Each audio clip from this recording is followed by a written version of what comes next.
भाग मेरी पत्नी से अभी की अभी। वरना कहीं ऐसा ना हो उस दिन के लिए पूरी जिंदगी बचता है। मैं इस शहर का सबसे बड़ा हीरा व्यापारी हूँ। अमीर से अमीर लोग, मंत्री, संतरी सब मेरे पॉकेट में रहते हैं। मैं चाहूँ ना चुटकी में तुम्हारा नामो निशान मिटा सकता हूँ। पर अगर मैंने चुटकी बजाते ही तेरे पूरे बिजनेस का नामो निशान गायब कर दिया तो?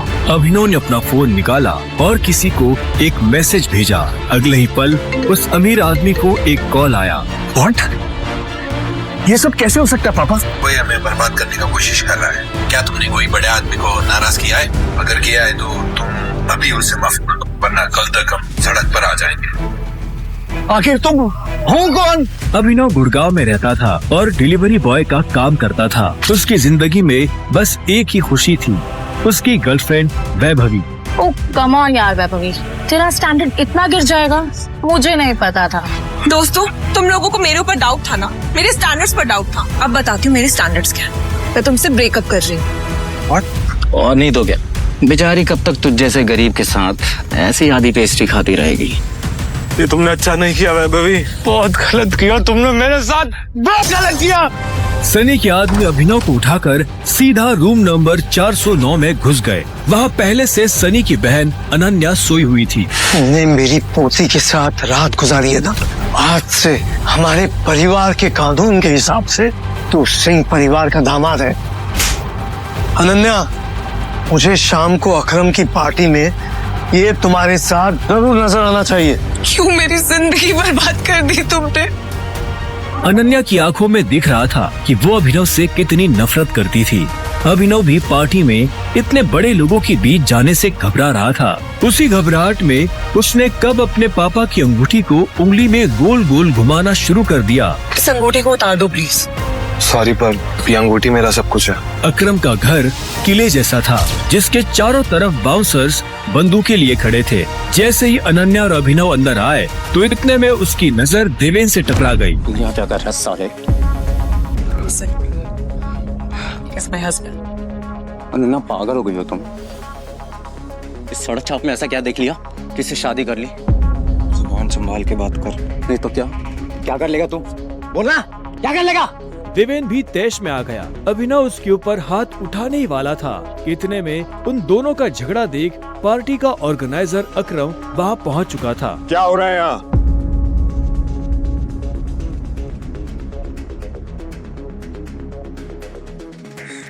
अकरम सर, देखिए ना इस आदमी को, ये क्रिमिनल है, जबरदस्ती आपकी पार्टी में घुसाया। इधर आओ।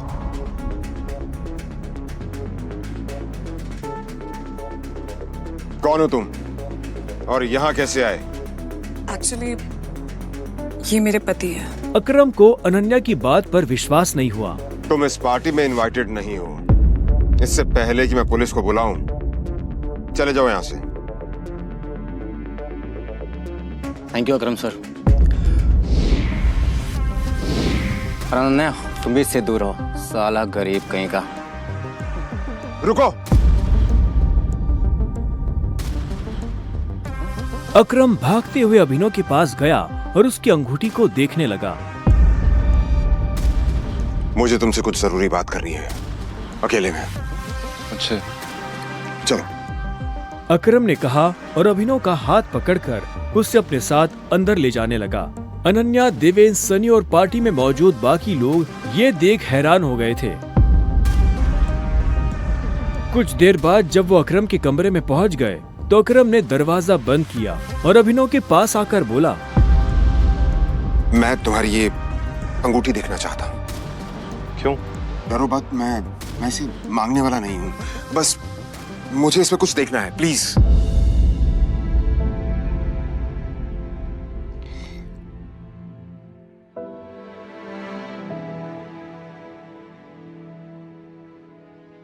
टाइगर?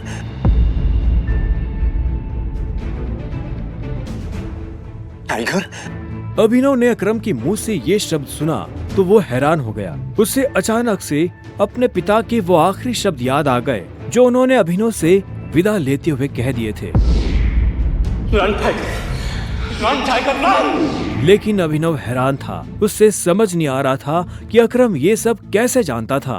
आखिरकार मैंने तुम्हें ढूंढ ही लिया टाइगर। टाइगर? हाँ, पिछले 18 सालों से मैं तुम्हें ढूंढने की कोशिश कर रहा हूं। तुम हमारे टाइगर हो, हमारी हजारों करोड़ों की एम्पायर के वारिस, जिसे हम 3 दोस्तों ने मिलकर शुरू किया था। मैं, तुम्हारे पापा संजय गढ़वाल और राणा अग्निहोत्री। वो देखो। इतना कहते ही अकरम ने दीवार पर टंगी एक तस्वीर की तरफ इशारा कर दिया, जिसमें संजय, अकरम और राणा तीनों मौजूद थे। राणा को देख अभिनव को झटका लगा। उसकी आंखों के सामने वो सपना फिर से हरा हो गया, जो वो हर सुबह देखकर उठता था। उस रात अभिनव के पिता को जिस आदमी ने गोली मारी थी वो राणा था। अभिनव की जिंदगी रातों रात पलट चुकी थी। उसके साथ जो हुआ उस पर उसे अभी तक यकीन नहीं हो रहा था। उसके हाथ में अपने पिता की तस्वीर थी, लेकिन उस तस्वीर में वो गुस्से से भरी निगाहों से राणा को देख रहा था। अगर उसका बस चलता तो वो अभी की अभी अपने पिता की मौत का बदला ले लेता। मैं तुमसे पूछना ही भूल गया, इतने सालों तक तुम थे कहां? कहां थे तुम? पापा के जाने के बाद मैं एक अनाथ आश्रम में पला बढ़ा। कई सालों के बाद वहां से निकला, काम करने लगा ताकि पढ़ाई के लिए पैसे जोड़ सकूं। लेकिन इस दौरान आप लोगों ने मुझे ढूंढा क्यों नहीं? टाइगर, ऐसा नहीं है कि मैंने तुम्हें ढूंढने की कोशिश नहीं की। जैसे कि मैंने तुम्हें बताया कि तुम्हारे पापा के जाने के बाद माफिया वर्ल्ड में अफरा तफरी मच गई थी। हम उसे भी संभाल रहे थे और तुम्हें भी ढूंढने की कोशिश कर रहे थे, लेकिन वक्त के साथ साथ तुम्हारा चेहरा भी बदल रहा था, इसलिए तुम्हें ढूंढने में बहुत मुश्किल हो रही थी। फिलहाल अब तुम मिल गए हो। अब तुम्हें देखकर मोंटी और बाकी सब लोग बहुत खुश होंगे। मोंटी का नाम सुनते ही अभिनव को गुस्सा आ गया था। मोंटी एक गद्दार का बेटा था। अभिनव ना तो उस गद्दार के बेटे से मिलना चाहता था और ना ही बात करना चाहता था। लेकिन पापा ने तो मुझे कभी इस माफिया ग्रुप के बारे में कुछ बताया ही नहीं। वो चाहते तो मुझे बता भी सकते थे। तब तुम बहुत छोटे थे, शायद इसीलिए संजय ने तुम्हें इन सब चीजों से दूर रखा। लेकिन मेरा यकीन मानो, मैंने तुम्हें ढूंढने की बहुत कोशिश की। अब तुम मिल गए हो तो मुरझाया हुआ द माफिया किंग फिर से जिंदा हो जाएगा। चीयर्स। अभिनव के मन में कई सारे सवाल उठ रहे थे। उसे समझ नहीं आ रहा था कि राणा का राज अकरम और बाकी लोगों को पता क्यों नहीं चला, और क्यों एक गद्दार का बेटा अभिनव की गद्दी पर बैठा हुआ था। इससे पहले कि अभिनव अपने आप को कोई जवाब दे पाता, अकरम उसके पास आया और उसने अभिनव को 50 करोड़ रुपए का एक चेक थमा दिया। ये लो, इसे रख लो। जब तक तुम टाइगर की पोजीशन नहीं पा लेते, तब तक तुम्हें इसकी जरूरत पड़ेगी। अभिनव ने अकरम के हाथ से चेक लिया और उसे देखने लगा।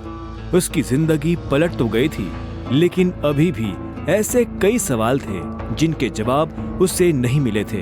एक बात और, तुम्हारी असली पहचान के बारे में फिलहाल किसी को कुछ पता नहीं लगना चाहिए। इसलिए अभी तक जैसे जीते आए थे वैसे ही जीते रहना, समझे? अभिनव ने हाँ में सिर हिलाया और दोनों कमरे से बाहर आ गए। इधर अनन्या चिंता भरी निगाहों से उस कमरे के दरवाजे को देख रही थी जिसमें अभिनव और अकरम थे। वो ये जानने के लिए बेताब थी कि उन दोनों के बीच अंदर क्या बात हो रही थी और अभिनव को आने में इतनी देर क्यों लग रही थी। लगता है आज अभिनव अपनी दवा चखेगा। वैसे कितने दुख की बात है ना, शादी के बाद बेचारा ऐश करने से पहले ही मर जाएगा। ये सुन अनन्या को झटका लगा। वो जानती थी कि अकरम के लिए किसी को मारना कोई बड़ी बात नहीं थी। अकरम सर जैसे गटर के चूहों को बर्दाश्त नहीं करते हैं, साफ कर देते हैं। देखना ये भी नहीं बचेगा। इसे कहते हैं शादी करके मर गया, वो बात सच हो जाएगी ये। अनन्या को ये सुनकर बुरा लगा। कोई इंसान किसी दूसरे इंसान की मौत पर खुश कैसे हो सकता था? प्लीज एटलीस्ट उसके बारे में इस तरह से बात तो मत करो। तो कैसी बातें करें? जिसके जैसे लक्षण होते हैं ना, उसके बारे में वैसी ही बातें होंगी। देवेन सही कह रही है वो, बिल्कुल ठीक कह रही हो। हमें उसके बारे में ऐसे बात नहीं करनी चाहिए। वैसे भी मेरे दादाजी ने कहा था कि मरे हुए लोगों के बारे में ना गलत बात नहीं करनी चाहिए।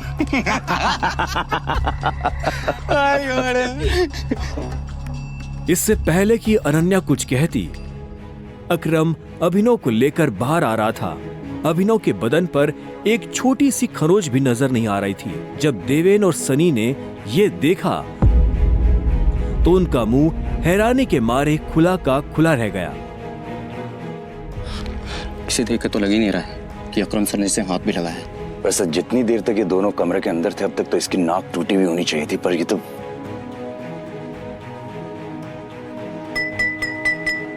लेडीज एंड जेंटलमैन, मैं आप सबको किसी से मिलवाना चाहता हूं। ये अभिनव, मेरे सबसे पुराने ड्राइवर का बेटा, मेरे लिए बहुत अजीज है ये।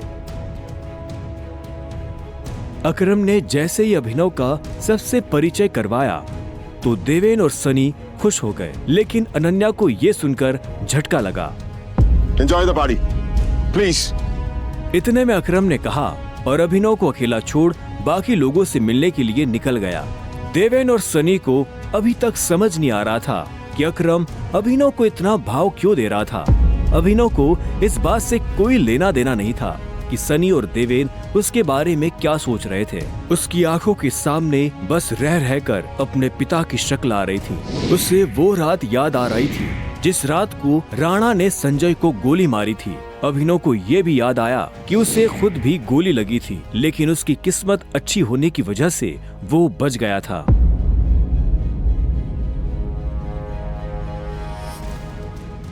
मुझे नहीं लगा था कि तुम अपने पैरों पर बाहर भी आ पाओगे। अच्छा, तुम्हें मेरी इतनी चिंता हो रही थी? ओ प्लीज, मुझे चिंता नहीं हो रही थी, बस तुम्हें तो अपनी चिंता होनी चाहिए ना। अगर जिंदा रहना चाहते हो तो थोड़ा बच कर रहो। अकरम सर ने तेरे से अंदर क्या बात की बता। उन्होंने मुझसे कहा कि अगर देवेन जैसा कहता तुझसे सवाल पूछे तो उसे जवाब मत देना। देवेन ने उसे गाली दी, लेकिन अभिनव पर उसका कोई असर नहीं हुआ। उसके दिमाग में इस वक्त पहले से ही कई जरूरी चीजें घूम रही थी। इसके बाद पूरी पार्टी के दौरान अनन्या ने अभिनव से कोई बात नहीं की। मेरा घर यहाँ से पास में है, वहीं ले लो। तुमने सोच भी कैसे लिया कि मैं तुम्हारे साथ तुम्हारे घर आ रही हूँ? तुम्हारी हालत ऐसी है तो पता नहीं तुम्हारी घर की हालत कैसी होगी। तुम मेरी पत्नी हो, मेरे साथ नहीं रहोगी तो किसके साथ रहोगी? सुनो, अपनी ये 2 कौड़ी का लॉजिक ना अपनी जेब में रखो। पहले तुम मुझे ये बताओ, तुम मेरे बिस्तर में कैसे आए? ये सवाल तो मैं भी तुमसे पूछना चाहता हूँ। अच्छी बात है, लेकिन मैं तुम्हारे साथ तुम्हारे घर रहने नहीं आ रही हूँ, मैं अपने घर जा रही हूँ, ठीक है?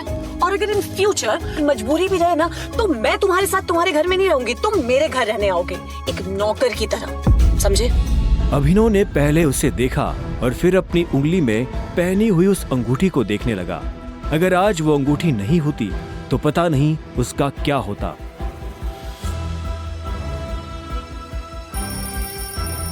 अगली सुबह जब अभिनव का अलार्म बजा तब वो फिर से वही सपना देख रहा था। अलार्म की आवाज सुन वो झटके से उठा और अपने बिस्तर पर बैठ गया। उसने उठते ही मन ही मन सबसे पहले अकरम को धन्यवाद दिया, जिसने उसके पिता की कंपनी को इतने सालों बाद भी जिंदा रखा, लेकिन साथ ही उसे अपने पिता को खोने का मलाल भी था। इसी ख्याल के साथ अभिनव बिस्तर से उठा और अपने काम पर जाने के लिए तैयार होने लगा। अकरम के हिसाब से उसकी डिलीवरी बॉय की जॉब उससे अपनी पहचान छुपाने में काफी मदद कर सकती थी। अभिनव ने अपनी जेब में अकरम का दिया हुआ चेक डाला और घर से निकल गया।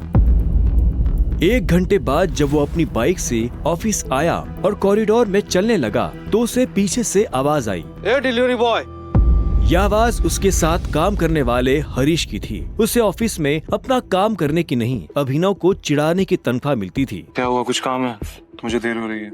हाँ, अबे तुझे किसी मीटिंग में जाना है, बॉस तुझे बुला रहा है। और भाई कल तू कहाँ चला गया था बिना बताए? अपने बाप की बारात में गया था क्या? ये सुन अभिनव की नसें गुस्से में फटने को आई थी। वो चाहता तो अभी हरीश के सारे दांत एक मुक्के में अलग कर सकता था, लेकिन उसने अपने आप को शांत किया और उसकी बात का जवाब दिए बिना अपने बॉस के कैबिन की तरफ बढ़ने लगा। Good morning sir. ऐसा क्या है गुड इस मॉर्निंग में? अभिनव के पास इस सवाल का कोई जवाब नहीं था। ऐसे में उसके बॉस ने आगे कहा, कल तुम बिना बताए चले कैसे गए? अभिनव के पास इस बात का भी कोई जवाब नहीं था। वो चाहता तो अपने बॉस को कोई बहाना बनाकर टाल सकता था, लेकिन अभिनव झूठ नहीं बोलना चाहता था। कल कितनी सारी डिलीवरी थी, तुम्हारी वजह से हमारा कितना नुकसान हुआ तुम्हें पता है? पर सर मुझे महीने में कैजुअल लीव तो मिलती है, तो शट अप! काम तो तुमसे होता नहीं है, बस बहस करने चले आते हो। ये कंपनी तुम्हारे बाप की है।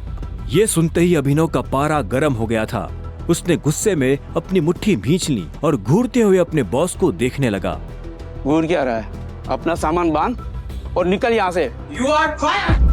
अभिनव को ये सुनकर झटका नहीं लगा। असल में वो जानता था कि उसके साथ ऐसा कुछ बहुत जल्दी हो सकता था। उसका बॉस और देवेन एक दूसरे को बहुत अच्छी तरह से जानते थे। कल पार्टी में अभिनव ने देवेन को जिस तरह से जवाब दिया, उन्होंने मुझसे कहा कि अगर देवेन जैसा कहता तुझसे सवाल पूछे तो उसे जवाब मत देना।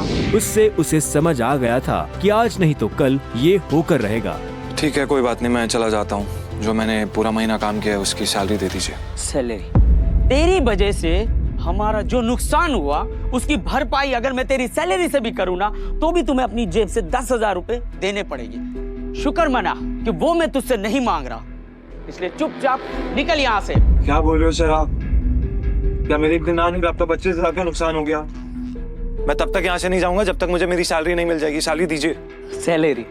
रुक, अभी देता हूँ तुझे तेरी सैलरी। उसके बॉस ने कहा और टेबल पर रखी घंटी बजा दी।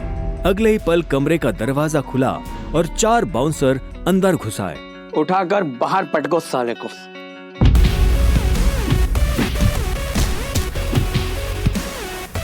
बॉस के मुंह से ये सुनते ही वो चारों अभिनव पर धावा बोलने के लिए टूट पड़े, लेकिन इससे पहले उनमें से कोई अभिनव पर हमला कर पाता, अभिनव ने उन्हें पटकनी दे दी थी। उसने किसी का हाथ तोड़ा तो किसी का पाँव, किसी के पेट में मुक्का मारा तो किसी के पेट पर लात। देखते ही देखते बॉस के सारे आदमी ढेर हो गए थे। बॉस ये देख भौचक्का रह गया था। अभिनव अब सीधा बॉस के पास आया और उसकी गर्दन पकड़कर बोला, बॉस ने घबराहट में अपने ड्रॉर से कैश निकाला और कांपते हाथों से अभिनव को थमा दिया। अभिनव ने कैश देखा और बॉस की गर्दन छोड़ वहाँ से बाहर निकलने लगा। इससे पहले कि वो बाहर आता, उसने बॉस की आंखों में देखा और बोला, और एक बात याद रखना, अगर आज के बाद किसी के बाप पे गया ना तो गर्दन तेरी होगी, पंजा मेरा। ये सुन बॉस के होश उड़ गए थे। उसे पता था कि अभिनव एक गुस्सैल आदमी है, लेकिन उसने कभी उसका गुस्सा देखा नहीं था। इधर अभिनव भी जब ऑफिस से बाहर आया तो उसे एक अनजान नंबर से फोन आया। अभिनव ने फोन उठाया। हेलो, कौन? टाइगर, अकरम। हाँ कहिए। मुझे तुम्हें किसी से मिलवाना है, वो भी हमारे माफिया वर्ल्ड का एक बहुत बड़ा नाम है, और साथ ही साथ तुम्हारे पापा और मेरा जिगरी यार भी, बलराज। मैं चाहता हूं कि बलराज को पता चल जाए कि हमारा टाइगर वापस लौट आया है, इसलिए शाम को साथ में डिनर करेंगे होटल सफायर में। एड्रेस तुम्हें भेज रहा हूं, ठीक है? सिया। क्या आपको सच में लगता है मुझे बलराज जी से मिलना चाहिए? वो अभी तक बलराज के नाम से कांप रहा था। अकरम भी उसकी घबराहट समझ गया था। बलराज जी, सिर्फ बलराज कहो। तुम टाइगर हो यार, और जंगल में सारे जानवर टाइगर के नाम के आगे जी लगाते हैं, लेकिन टाइगर कभी किसी जानवर के नाम के आगे जी नहीं लगाता। चलो शाम को मिलते हैं, बाय। अकरम के मुंह से ये बात सुनते ही अभिनव का कॉन्फिडेंस बढ़ गया था। वो अब उस टाइगर जैसा महसूस कर रहा था जो जू से निकलकर जंगल में आ गया हो। अभिनव अपने पुराने ऑफिस से निकलने के बाद अपने घर आ गया था। वो इतने आराम से अपने बिस्तर पर आखिरी बार कब लेटा था उसे याद ही नहीं था। वो बड़ी एक्साइटमेंट के साथ कमरे के दरवाजे की तरफ देख रहा था। Pizza delivery. सर, ऑर्डर सिर्फ 500 का था, आपने मुझे 1000 क्यों दिए? तुम डिलीवरी वाले बहुत मेहनत करते हो दोस्त, ये 500 रुपए तुम्हारी टिप। Thank you sir. इधर अभिनव उस पिज्जा बॉक्स को ध्यान से देख रहा था। उसे याद नहीं आ रहा था कि उसने आखिरी बार पिज्जा कब खाया था। वैभवी और अपने लिए घर लेने के चक्कर में उसने अपनी कितनी इच्छाओं को मारा था, इसका एहसास उसे आज हो रहा था, लेकिन अब वो रुकने वाला नहीं था। शाम को अभिनव होटल सैफायर जाने के लिए तैयार होने लगा था। उसने ग्रे कलर की शर्ट और ब्लैक कलर की पैंट पहनी थी। अभिनव के पास पहनने के लिए इससे अच्छा और कुछ नहीं था। जैसे ही उसने होटल को बाहर से देखा तो देखता ही रह गया। उसने आज तक इतने बड़े होटल को इतने पास से नहीं देखा था। रुको, अंदर का जा रहा है? अंदर ही जा रहा हूँ, क्या दिक्कत है? अंदर जाना है तुझे? तुझे क्या लगता है कि मैं तुझे अंदर जाने दूंगा? क्यों नहीं जा सकता मैं अंदर? अभिनव समझ गया था कि चीफ सिक्योरिटी ऑफिसर उसके कपड़े देखकर उसे जज कर रहा था। सुन, मैं तेरे जैसे लोगों को बहुत अच्छे से जानता हूँ, फालतू का तमाशा मत कर, निकल यहाँ से। कैसे जानता है तू मुझे? रिश्तेदार है मेरा, जब मैं अंदर जाने के लिए आया हूँ तो वापस क्यों जाऊंगा? ये होटल क्या तेरे बाप की है? बोलना। ये सुनते ही अभिनव का माथा गर्म हो गया, लेकिन उसने गुस्से में कुछ नहीं किया। वो शांत रहा ताकि लोगों का ध्यान उसकी तरफ ना जाए। अभिनव 2 कदम पीछे हटा और उसने फोन निकालकर अकरम को फोन मिला दिया। हाँ टाइगर, कहाँ पहुंचे? मैं ये होटल की एंट्री पे हूँ अकरम। हमारा टेबल नंबर क्या है? Table number? अरे मैं इस होटल का मालिक हूँ, मुझे टेबल बुक करने की जरूरत नहीं है। तुम अंदर जाओ, आराम से बैठो, बस मैं पहुंचने ही वाला हूँ। मैं अंदर नहीं जा पा रहा हूँ। यहाँ पे कोई ये सिक्योरिटी वाला खड़ा है, वो कह रहा है कि मेरे जैसे इंसानों को अंदर नहीं जाने देता है। वो नहीं, ये कथा। तुम एक काम करो, बस 10 मिनट में मैं पहुंचने वाला, तो वेट करो, ठीक है? और ये इस ऑफिसर की वजह से मैं तुमसे माफी मांगता हूँ। ठीक, नहीं कोई बात नहीं।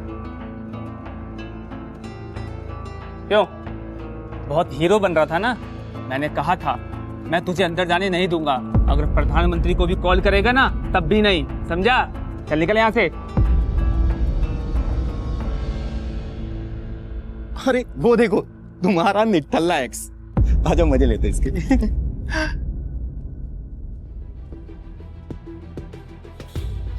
इससे मैंने अपना बॉयफ्रेंड कभी माना ही नहीं। वैसे भी मैं अपनी से छोटे लोगों से बात नहीं करती, मुंह नहीं लगती, उन्हें बॉयफ्रेंड क्या बनाऊं? तुम छोटे आदमी के मुंह नहीं लगती होगी, लेकिन ये छोटा आदमी तुम्हें एक सलाह देना चाहता है। इंसान की पहचान उसकी जुबान से होती है। जुबान संभाल के बात करो, वरना किसी दिन यही जुबान तुम्हारी जान ले लेगी। वाह, क्या बात कही है। ताली बजाओ। Very nice. तो फिर तुमसे तुम्हारे पैर क्यों नहीं संभाले गए? यहाँ कैसे चले आए? पिए हुए हो क्या? अकरम ने बुलाया मुझे यहाँ पे। अच्छा, अरे हाँ याद आया, अकरम सर ने उस दिन कहा था तू उनके किसी ड्राइवर का बेटा है, तो यहाँ अपने बाप की जगह ड्राइवर की नौकरी मांगने आया क्या?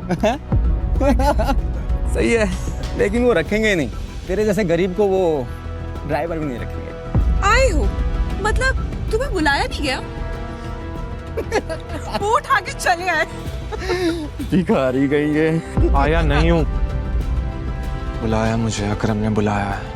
मुझे पता ही था ये कोई पागल है।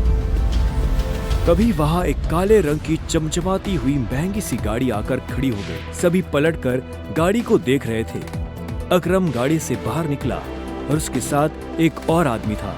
वो देखने में लंबा चौड़ा और मजबूत था। वो और कोई नहीं बल्कि बलराज था। वो एक बहुत ही फेमस कपड़ों की कंपनी का मालिक था और साथ ही द माफिया किंग का एक मजबूत पिलर। उसे देख अभिनव की आंखें खुली की खुली रह गई। उसने बलराज के बारे में सुना था। क्या आपको सच में लगता है मुझे बलराज जी से मिलना चाहिए? उसे तस्वीरों में देखा था, लेकिन तस्वीरों में देखने और सामने से देखने में जमीन आसमान का अंतर नजर आ रहा था। उसके मन में यह सवाल उठ रहा था कि आखिर बलराज उससे क्यों मिलना चाहता था। क्या चल रहा है यहाँ? सॉरी सर, लेकिन इस आदमी ने मुझे और कस्टमरों को काफी परेशान किया हुआ है। मैं इस चोर को अंदर जाने से रोक रहा हूँ तो ये यहाँ पे तमाशा कर रहा है। क्या तुम्हारी हिम्मत कैसे हुई इसे चोर कहने की? तुम होते कौन हो इसे अंदर जाने से रोकने वाले? ये होटल तुम्हारे बाप ने खोल रखा है क्या? ये मेरा मेहमान है और तू आज के बाद इस होटल के आसपास भी दिखाई दिया ना तो तेरी टांगे तोड़वा दूंगा। Get lost. Sorry sir.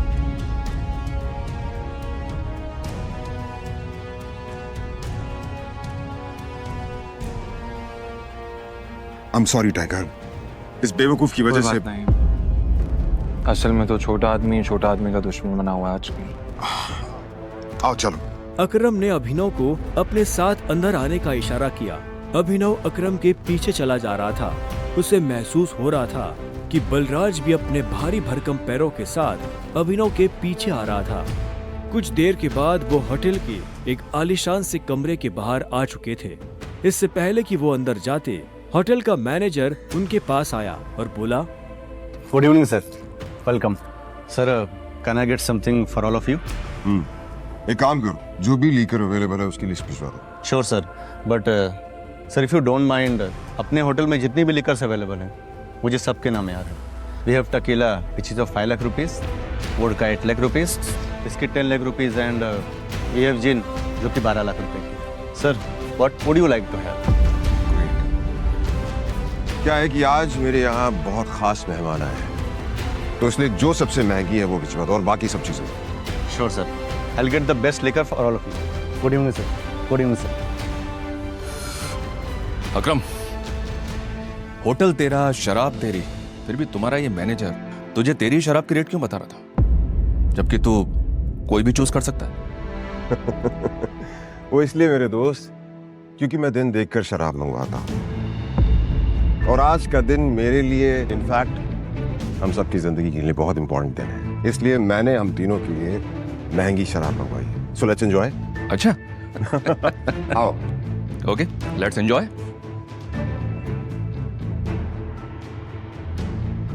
अब तुम्हें यहाँ अपनी पहचान छुपाने की जरूरत नहीं है, ये रूम प्राइवेट भी है और सबसे सेफ भी। बैठो। वो एक आलीशान कमरा था। वो तीनों बैठ गए। तब अभिनव बलराज को बहुत ध्यान से देख रहा था। बलराज, आज मैंने तुम्हें यहाँ एक बहुत इंपॉर्टेंट इन्फॉर्मेशन देने के लिए बुलाया है। हमें संजय का बेटा टाइगर मिल गया है, लेकिन फिलहाल वो अंडरकवर है, इसलिए उससे तुम्हें मैं बाहर नहीं मिलवा सकता था। Sir your snacks and drink.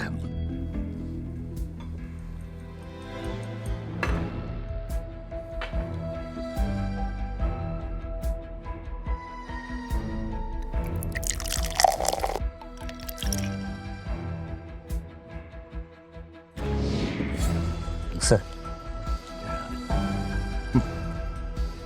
Sure.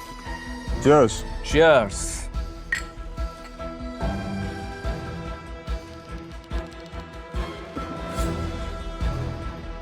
तो यही है टाइगर? हाँ, ये है हमारा टाइगर, और मैं चाहता था ये हमारी टीम के बड़े और भारी मेंबर्स से मिलने, और मिलने के बाद जिस तरफ हम बढ़ रहे हैं उस तरफ बढ़ने में ये हमें लीड करे।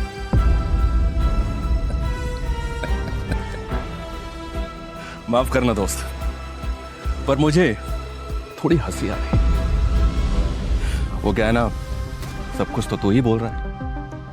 हमारा ये टाइगर गूंगा है क्या? हाँ? बलराज, तुम्हें टाइगर के बारे में इस तरह से बात नहीं करनी चाहिए। माफ करना दोस्त, माफ करना। बोलनेस अच्छी लगी मुझे तुम्हारी। अच्छा,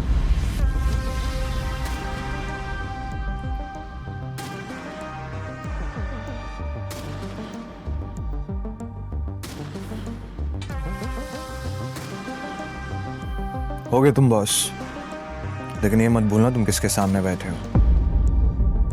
टाइगर हूं मैं। टाइगर ना ही चुप रहता है, ना ही धीरे बोलता है। टाइगर सीधा धाड़ता है।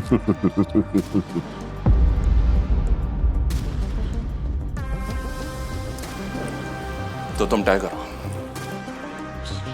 ठीक है? तो टाइगर ये बताओ, इतने सालों से कहां थे तुम? अब ऐसा तो नहीं हो सकता ना कि इतने सालों के बाद तुम हमारे सर पे आके बैठ जाओ और हम मान लेंगे कि तुम टाइगर हो। मजाक तो नहीं हो रहा है यहाँ? क्यों अकरम, सही कहा ना? और जिस गति की तुम बात कर रहे हो ना, उसको लिया नहीं चाहता, कमाया चाहता है। आई बात समझ में? अच्छे से जानता हूं, छीनना मेरे खून में भी नहीं है। मैं इतने सालों से कहाँ गायब था, क्या कर रहा था, ये सब समझाने का तो हमारे पास टाइम नहीं है शायद। और रही बात कि मैं टाइगर हूं या नहीं हूं, ठीक है, तुम तरीका बताओ, साबित कर दूंगा। शाबाश, ये हुई ना बात। अकरम ने मुस्कुराते हुए अभिनव को देखा। उसकी आंखों में अभिनव के लिए गर्व की भावना झलक रही थी। उसने जितना सोचा था, अभिनव उससे भी खूंखार था, लेकिन बलराज के माथे पर शिकन बरकरार थी। उसकी आंखों से पता चल रहा था कि वो इतनी जल्दी अभिनव को टाइगर नहीं मानने वाला था। वैसे भी पूरे ग्रुप में अगर बलराज किसी चीज के लिए जाना जाता था तो वो थी उसकी जिद। वो इस बात को नहीं पचा सकता था कि कल को एक बच्चा उसके सर पर बैठकर राज करे। सिर्फ अकरम की शाबाशी से काम नहीं चलेगा प्यारे, पर मैंने अभी एक्सेप्ट नहीं किया है कि तुम टाइगर हो। तुमने कहा कि तुम साबित कर सकते हो कि तुम टाइगर हो, तो ठीक है, मैं तुम्हें चैलेंज देना चाहता हूं। ये क्या कह रहे हो तुम? Relax Akram, relax. Let's fight, लड़ते हैं। अगर तुम जीते तो हम मान लेंगे कि तुम टाइगर हो, लेकिन अगर तुम हारे तो हमसे कुछ पैसे लेना और गुड़गांव से कहीं बहुत दूर जाकर सेटल हो जाना। बलराज, क्या कह रहे हो तुम? ये सही नहीं है।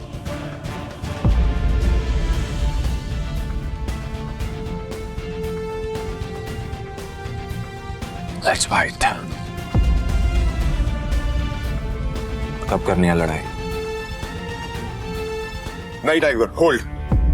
देखो, तुम्हें किसी को भी कुछ भी साबित करने की जरूरत नहीं है। That's it. अगर मैं जो भी कर रहा हूँ अपनी मर्जी से कर रहा हूँ। आज जो बलराज मेरे मुंह पे बोल रहा है, मैं नहीं चाहता कल को कोई ऐरा गहरा मेरी पीठ पीछे बोला है। अकरम ने अभिनव की आंखों में संजय जैसे तेवर देखे तो उसने एक गहरी सांस ली और सब ऊपर वाले के भरोसे छोड़ दिया।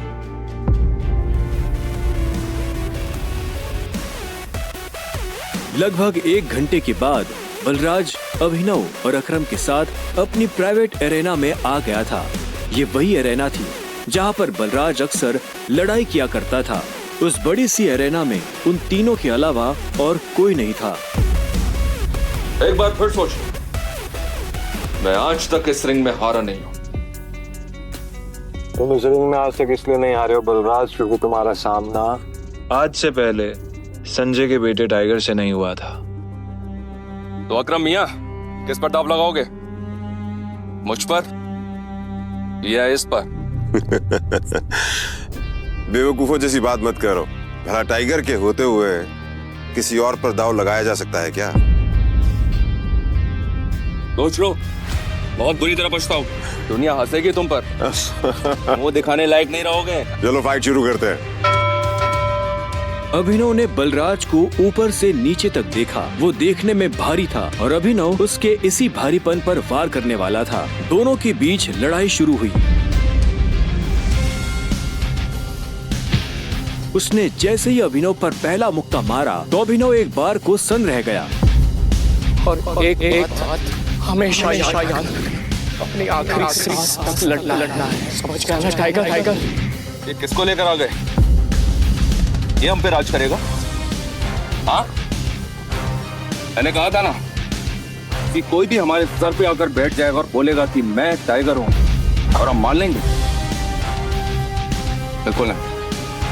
Come on. उसका मुक्का अभिनव की नाक तोड़ता उससे पहले ही अभिनव को होश आ गया और उसने अपना सर नीचे झुका लिया। बलराज का मुक्का खाली गया और वो पलटकर अभिनव को देखने लगा। अभिनव गंभीर था। उसे याद आ रहा था कि बचपन से ही उसके पिता संजय ने उसे लड़ना सिखाया था। बलराज को इस बार गुस्सा आया।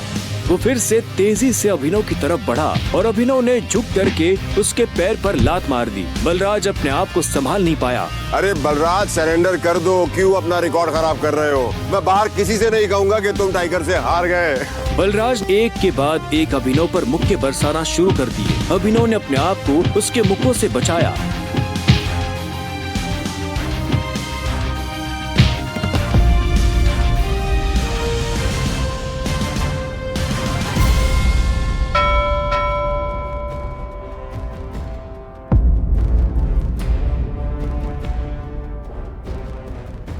अभिनव ने बलराज को छोड़ा और चुपचाप रिंग के कोने में जाकर खड़ा हो गया। बलराज ने मुश्किल से अपने भारी भरकम शरीर को उठाया और दर्द में कराहते हुए बोला, अकरम, मैं जानता तो बहुत खुश हो गया आज। बलराज की कमर में मोच आई थी और उसने हंसते हुए अभिनव से कहा, कहाँ से सीखा ये सब?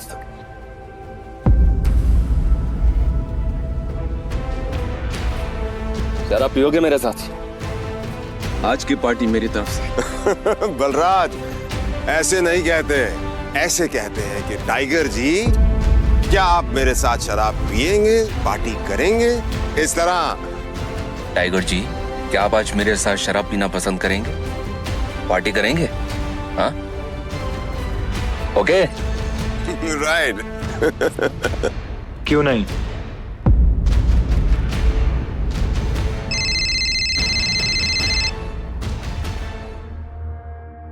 हाँ अनन्या। देखो, मेरे मम्मी पापा आ गए हैं। जो कुछ भी हुआ है उन्हें सब पता चल चुका है। वो तुमसे मिलना चाहते हैं तो तुम जहाँ भी हो अभी कभी घर आओ। क्या अभी? हाँ तो इतनी हैरान होने की जरूरत नहीं है। जो किया अब उसे भुगतो। वैसे अकरम बलराज, अभी तुम लोगों के साथ नहीं चल पाऊंगा। मुझे घर पहुंचना है, मेरे ससुराल, मेरे सास ससुराल में। ससुराल? तुम्हारी शादी कब हुई? लंबी कहानी है, कभी और बताऊंगा। सब ठीक तो है ना? हमें मोंटी को बुलाकर बता देना चाहिए कि नहीं बलराज, अभी फिलहाल इसकी असली पहचान किसी के बारे में पता नहीं चलना चाहिए, और किसी को पता नहीं चलना चाहिए कि टाइगर लौट आया है। ठीक है? मोंटी जो कर रहा है उसे करने दो। चलो मैं निकलता हूँ, और अकरम तुम्हें याद है ना मुझे वो नई नौकरी के लिए। डोंट वरी, तुम्हारा काम हो जाएगा। ये सुन अभिनव ने अकरम और बलराज से हाथ मिलाया और वो बाहर आ गया। उसने अपने जाने के लिए एक कैब बुक कर ली थी। टाइगर, ये लो, ये वही शराब है जो हमने होटल में पी थी। अपने सास ससुर को जाकर पिला देना, उनकी 7 पुश्तों में किसी ने नहीं पी होगी। इस सब के लिए थैंक यू अकरम। तुम्हें भी वापस आकर हमारी उम्मीदें जिंदा करने की।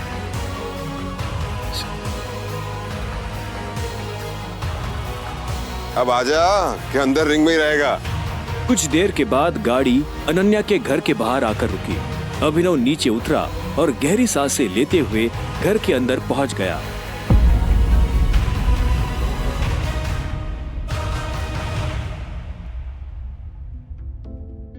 नमस्ते मम्मी जी, नमस्ते पापा जी।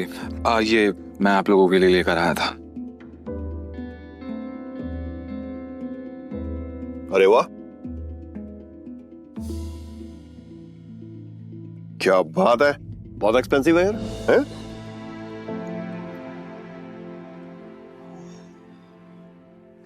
क्या खुशबू है, देख। क्या तुम भी?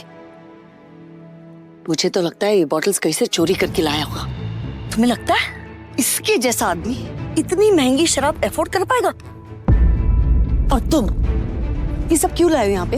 हमारे बेटी के साथ जबरदस्ती करने के बाद हमें रिश्वत देना चाहते हो तुम? वो भी चोरी की हुई शराब? सॉरी, लेकिन ना ही मैंने किसी के साथ जबरदस्ती की और ना ही कोई चोरी की है। अच्छा, तो फिर मेरी बेटी के साथ तुम्हारा भूत आया हुआ था? तुम ये सब इसलिए कर रहे हो ना ताकि तुम मेरी बेटी की जायदाद हड़प कर सको? तुमने कहा तुम और कहा मेरी बेटी। अभिनव को ऐसा लगा जैसे उसके सीने में किसी ने छुरा घोंप दिया हो। कोई भी उसकी बात सुनने को राजी ही नहीं था। हाँ, ये बात ठीक है कि वो अनन्या के साथ उसने ये सब जानबूझकर नहीं किया था। उसे खुद नहीं पता था कि वो अनन्या के कमरे में कैसे पहुंच गया। अगर उसे पहले से ये सब पता होता तो वो कभी ऐसा नहीं करता। पर आखिर में अभिनव ने कोई सफाई नहीं दी। उसे पता था कि कोई फायदा नहीं होगा।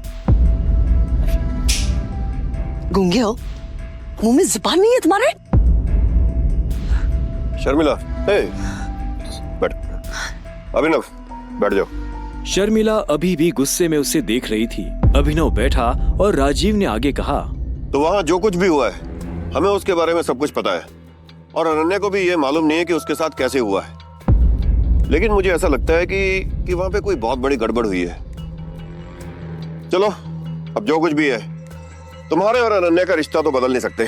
वैसे भी जो कुछ हुआ उसका उसे मलाल नहीं था। अगर वो अनन्या से नहीं मिलता तो वो अकरम से कभी नहीं मिल पाता। साथ ही वो बाहर की दुनिया में अनन्या का नाम भी खराब नहीं होने देना चाहता था। ऐसे में वो भी नहीं चाहता था कि ये शादी टूटे। तो अभिनव, तुम क्या करते हो? मैं एक डिलीवरी बॉय का काम करता था। और आज मुझे नौकरी से निकाल दिया गया। उसके ये शब्द किसी बॉम्ब की तरह उन दोनों पर गिरे। इससे पहले कि शर्मिला कुछ कहती, राजीव ने कहा, अभिनव, तुम्हें जल्द से जल्द नौकरी ढूंढनी पड़ेगी, और वो भी अच्छी वाली, तभी तुम मेरी बेटी के साथ लीगली शादी कर सकते हो। चलो, अब तुम जा सकते हो। अभिनव उठा और बाहर निकलने लगा। इतने में शर्मिला के गुस्से में और एक उबाल आया और वो अभिनव के पीठ पीछे बोली, देखा कितना ढीठ है ये। ओवर कॉन्फिडेंस तो देखो इसका। जेब में 10 रुपए नहीं है और चल ऐसे रहा है जैसे जंगल का टाइगर हो। राजू, तुम्हें लगता है इस जैसे ली कोई नौकरी पे रखेगा? रखेगा नहीं, रखेंगे। मेरे लिए काम की कमी नहीं है। सुना तुमने? राजीव भी अभिनव की बात सुन हैरान हो गया। इतने में अभिनव शर्मिला के पास आया और बोला, अगर मुझे एक अच्छी नौकरी मिल गई तो क्या आप मुझे ये साबित करने का मौका देंगी कि मैं अनन्या से शादी करने के लायक हूँ?